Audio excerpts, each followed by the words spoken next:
Welcome to the Self-Performance Strategies Podcast. Unlocking the secrets of self-performance so you can improve mentally, emotionally, and physically.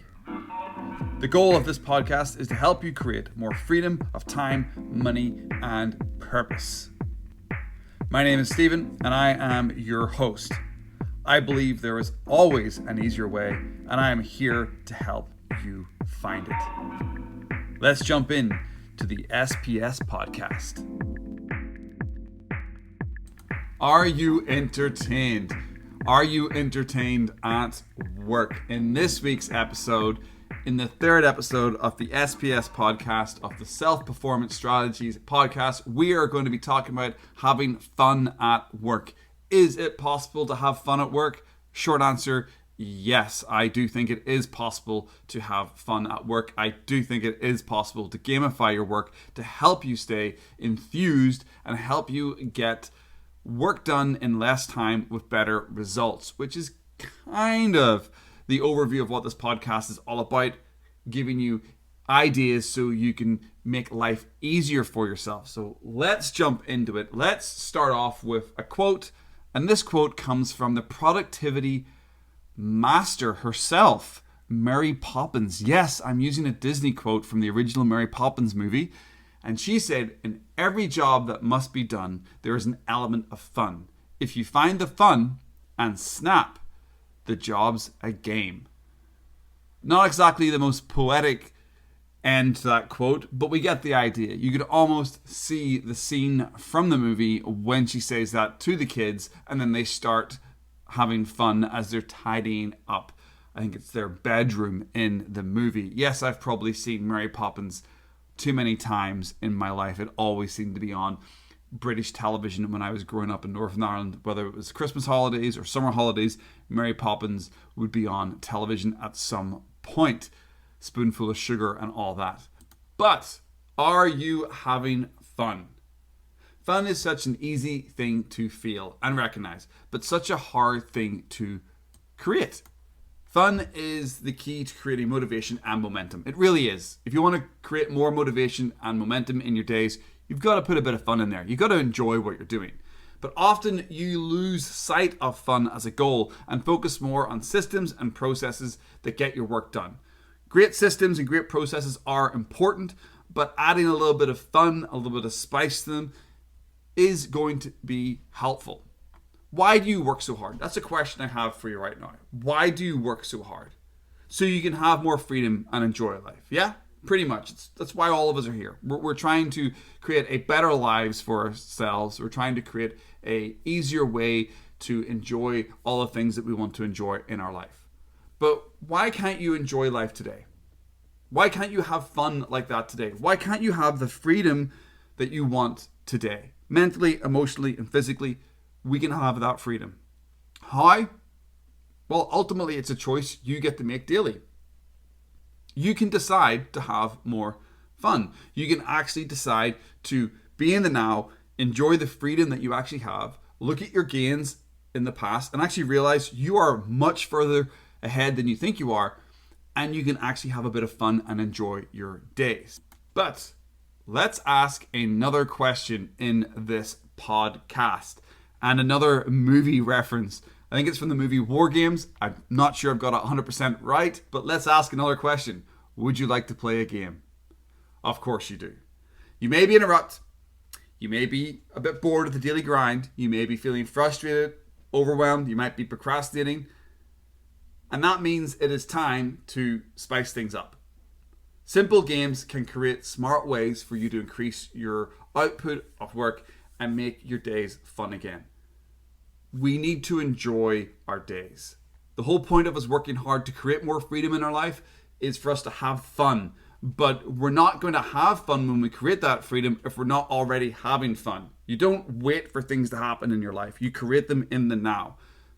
That is why I want to share a number of little strategies that you can use in your day right now, today. You can use these strategies and they will help you get more done in less time. So let's jump into strategy number 1, and that's creating a race. Whether racing against the clock or yourself, you can create moments when you sprint towards a finish line. One of my favorite tricks that I use is using the top of an hour to get a certain amount of work done.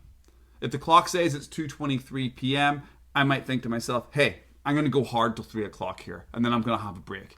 It might be 2:40, whatever that is. It might be a 20-minute deep dive, a 30-minute deep dive. But I look at the clock and I say to myself, okay, I've got 40 minutes here. I'm going to go hard at some work. Put a podcast on, put some music on, and just go and get some stuff done. Why is this useful? Well, over time, this will help you figure out exactly how long it takes for you to do certain tasks. You will instinctively know what takes you 30, 60, or 90 minutes to do. If you are time boxing or tracking your tasks, you'll instinctively know, oh, that takes me about 30 minutes to do. So if I got 30 minutes before it hits 1 o'clock in the afternoon, it's like 12:30, let's go. I can get that task done because I know it takes 30 minutes. This allows you to plan your days more effectively, and you get way more out of your time. So not only are you playing games by creating a race, you're also getting really aware of how long it takes you to do things, which allows you to plan your days much more efficiently. What a great game to play. The second strategy I want to discuss is creating a scorecard. Who doesn't love a rating system? As a society, we see them everywhere. We've been talking about movies already in this podcast, from Mary Poppins to war games. And you can't not help but check out IMDb or Rotten Tomatoes for a score of a movie that you want to see or a TV show you want to watch. You go and look at other people's ideas or other people's scoring or rating before you might decide to watch something on Netflix or TV. You're like, oh, shall I see that? Shall I see what's going on with that? Oh, people are scoring it a 5. Not going to watch that movie. And we do that all the time. But can we do that in our own lives? Can we use that same system in our own lives and create a little bit of a game? You should have a scoring system for your days. Now, the scoring system that I use is fun. I score myself out of 10 each day. Not very analytical with this. It's a very quick 1-minute idea. But I don't use the number 7. I just don't use the number 7 because I want to see the difference between a good day and a great day. If I use the number 7, there'd be some good days that would get a 7 and there'd be some great days I might give a 7. But if you remove the 7, anything up to a 6 is good. Anything past a 7, which is an 8 or 9 or 10, obviously is great. Why is this useful? What gets reviewed gets improved. When you rate a good day, you ask why it was not great or vice versa. You start seeing these patterns. You soon to see positive or negative patterns, some pitfalls or peaks. And over time, you'll know how to create good days. And I can tell you from doing this in my own life, I have actually come to the realization that it's easier to have good days than it is to have great days. Much easier. Obviously, it makes common sense. But to have a good day, all I have to do to get that 5 or a 6 score on the card, or mostly 6, because I score myself a lot of 6s in my journal when I look back over it, is I just don't do dumb shit each day. And the less dumb shit I do, the more likely I'm scoring myself at a rolling average of a 6. I'm not having 4s or 3s or 2s in there, and I get the odd 8. The odd 8 once or twice a week, the odd 9, maybe a 10, something really big happens, but a 10 has to be something spectacular, like really big win. But yes, the idea here with the scorecard is that you're creating a way to track your rolling average, because where you are today with your finances, with your health, where you are emotionally, that is a rolling average of what you've done over the last 4, 5, 6, 7, 8, 9, 10 years. You are the average of all the work that you've done so far in your life. A little bit like a stock. You're the rolling average. And if we can improve the rolling average in our lives, we're going to start having better and better days. So that is why having a scorecard is useful. The next strategy, the third strategy, is creating a reward system. The reward systems are really cool because you can become the best boss ever. You can give yourself healthy bonuses from time to time. You can always give yourself the Employee of the Month award. Goes to me again. If you celebrate your wins and stack them to get the milestones, you will increase your motivation and energy. Life is an energy game. It really is. So you should reward yourself. Why is this useful? Dopamine, baby. You're training your brain to want more wins. What you enjoy in life, you want more of. So if you achieve something big in your life, go celebrate. Go out for a meal, take a couple of days off, whatever it is you want to celebrate. Make sure that when you achieve big things in your life, you are telling yourself, well done. I love working in 90-day sprints and then rewarding myself with fun meals or short breaks at the end of each quarter. End of each quarter, I always look to do something kind of cool or different in my life for a couple of days, just to say to myself, congratulations, you've done really well over the last 90 days. The last quarter feels like a year of growth. Let's have some fun. Let's celebrate and let's party like it's 1999 and move on to the next quarter. The fourth strategy I want to talk about is creating challenges. This one, it can be useful, especially if you have a accountability partner. Agree to write 1,000 words a day, or post a thread on Twitter a day, or post a video a day on Instagram or YouTube or TikTok, whatever that is. Join a community of other people in your field. Set targets for work completion, whatever that is. Place bets with your buddies who can get a project out first. External motivation can go a long way, especially if you're doing it with your peers in your industry. Why is this useful? Well, I think there's studies out there that say you're 65% more likely to meet a goal if you commit to it with another person. So if you have a conversation with a buddy or a friend or your partner, your wife, your husband, whatever that is, if you verbalize it with somebody else, you're 65% more likely to actually get it done. It's also fun to place bets with your friends. It's fun to win. It's not so fun to lose, but it's still fun. The competition is fun. Friendly competition, healthy competition is fun.